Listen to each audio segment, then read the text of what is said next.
Good morning from southeastern Pennsylvania, Bucks County to be exact.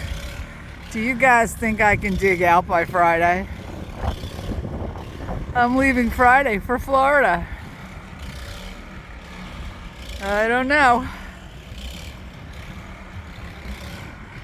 Serious overhang up there.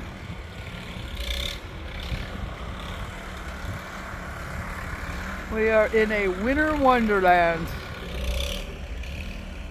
It's a good thing I bought those new KO3 tires. It's my only saving grace.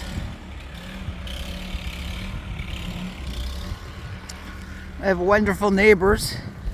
They plowed the street today, all the way down. Not the street, the sidewalk. But the snow blowers have not been through yet. So anything they plowed, it's going to plow us back in. But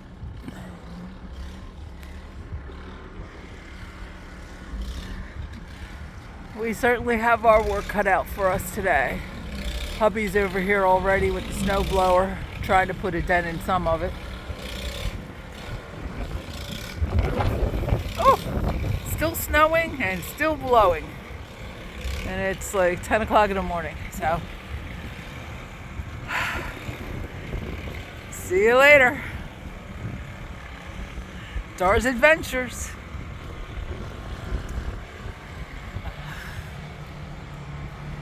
You never know what we're going to be up to.